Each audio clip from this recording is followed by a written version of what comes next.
Hello guys! Welcome back dito sa ating channel. So ayan nga, kasi kahapon ay Mother's Day, yung nanay ng amo ko ay meron siyang pa-surprise sa akin. So binigyan niya ako ng special na regalo kahapon. And ito yung i-unbox natin sa inyo ngayon guys. Siyempre umpisahan na natin dito sa pabango. Ayan, swak na swak dito sa aking asawa guys. Kasi tingnan niyo naman, panlalaki talaga. Pero kung nagkataon pambabae, ito Diyos ko daya. Tingnan niyo guys, buti pa lang, diamond na. Grabe. Diba? Bango. Ay, Diyos ko, mapapako talaga yung asawa ko nito pag ginamit niya to. Lalaking-lalaki ang amoy. Diyos ko, lalagyan pa lang guys. O, tingnan nyo naman, kung gaano kaganda ha. Tingnan nyo kung gaano kamahal to. Ang mahal ng pabango dito nila. Lalagyan pa lang diamond na. Isanla na natin to pag uwi ko ng Pinas. Ay, grabe talaga. Mapapako talaga yung asawa ko guys pagka ginamit niya to. Grabe, sobrang bango. Nakakaakit yung amoy niya. At hindi lang yung guys, ayan. And ito nga siya guys, yung special na regalo sa akin mama kahapon kasi Mother's Day. So syempre, libre natin niya. Uy, grabe guys, yung regalo niya sa akin, Swarovski. Ayan, sabi niya sa akin, mahalin ito na Swarovski. Ayan, tingnan niya yung Swarovski. Ayan, baka naman, pero hindi ko pinapromote kasi hindi siya sponsor. So gift siya sa akin ni mama. Ayan, meron siyang tatak guys dito, naduduling yata ako. Ayan guys, so meron siyang tatak dito kung nakikita niyo. Meron niyang tatak dyan. Nakita niya ba yung tatak? Ayan. And syempre sabi nga pala sa akin ni mama, suotin ko daw. Kaya suotin natin. Diba? Para naman mamukha tayong mayaman. Hihi. Para iwas kontra sa mga ano. And ito guys, regalo to ng amo ko din sa akin. Ayan. Tapos ito regalo ni mama din sa akin nung nagpakasyon yung amo ko. Alam na ba guys, napakaswerte ko sa kanila, napaka-bless ko sa kanila kasi grabe. Guys, bumubus talaga yung biyaya. Ito guys. Nung nagbakasyon yung amo ko, 2,000 binigay niya sa akin kasi malaga yung anak niya naiwan sa akin. 2 linggo lang yung guys, pero 2,000 binigay sa akin ng amo ko. Tapos binigay niya si Tutoy ng 500 nung Ramadan. 500 yun. Tapos hindi ko naman siya pinadala doon sa anak ko. Alam niyo ba kung ano nangyari doon?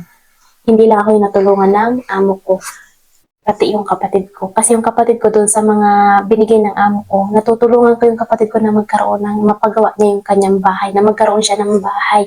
To be continue pa yun kasi hindi pa complete yung materials. Kaya tatapusin natin yun hanggang makalipat sila.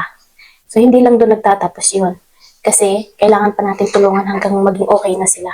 Tapos guys, nung Pasko din, di ba, napakasaya ko rin noon kasi nga, ang laki din ng binigay sa akin na bonus. So sabi ko nga sa inyo, hindi lang ako yung natutulungan ng amo ko, pati yung kapatid ko. Tapos yung nakaraan guys, nung February yata yun, nagpadala siya ng 5,000 doon sa kapatid ko.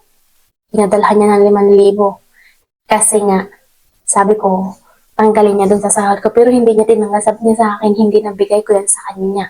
So, ayun guys. So, hindi lang ako yung tinutulungan ng amo ko, pati yung mga kapatid ko na iba. So, kaya, napaka-bless ko guys. Kaya, huwag kayo magtataka kung palagi ko sinishare dyan sa ating social media. Kasi, di ba, nagpa-vlog tayo kumikita din yung videos na yan di ba?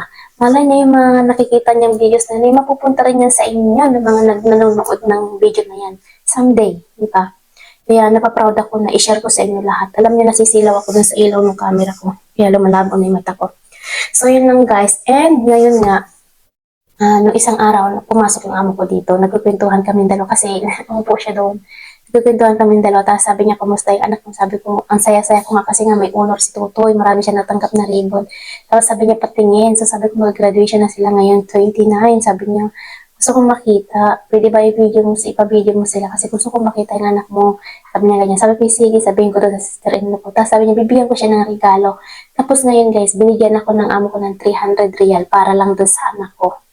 So ngayon, ipinadala ko na nga doon. Magkakaroon ng, pinabibilhan ko ng regalo yung anak ko ng laruan. And mga school supplies na niya para meron na siyang gamit sa pasukan.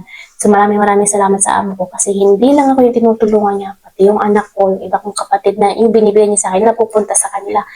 Kaya guys, napaka-bless ko sa kanila. Kaya nakikiusap sila sa akin ng babalik ako. Kaya babalik ako sa kanila. Yun lang talaga yung maigaganti ko sa kanila kasi ang laki ng naitutulong nila sa akin. So, hindi lang yan sila guys, pati yung sa side ng amo ko babae. Napakagalante nila, napakabait nila. Talagang hindi ka magsisisi pag sila ang naging amo mo. Napakabait nila, lahat ibibigay sa'yo.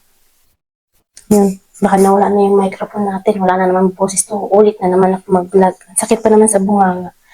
So, yun lang guys, proud lang ako na meron akong mabait na amo, napaka-genuine nila, napaka-generosity nila, grabe, sobra talaga yung blessings guys na bumubuo sa akin ngayon. Hindi ko talaga inaasahan to guys, napaka-simple lang ng wish ko. Na tinawanan pa nga ako ng pastor na sabi niya, pagkain lang ba yung gusto mo na ano, yung hinihiling mo. Sabi ko, gusto ko pagkain, yung hindi ka gugutumin. Yun lang talaga guys yung ano ko. Tapos pinag-pray nila ako doon. Nag-pray over sila. Tapos guys, grabe. Sobra. Talagang pag para sa'yo talaga. So yun lang guys. Sana lahat ng amo kagaya nila para marami tayong mga kababayan na masaya. Na kasing saya ko, di ba? So yun lang guys. Hope you enjoy watching. And syempre, follow nyo na rin yung ating Facebook page. And sana kayo magsasawang manood sa pagmumukha ko. Yun lang guys. Bye-bye!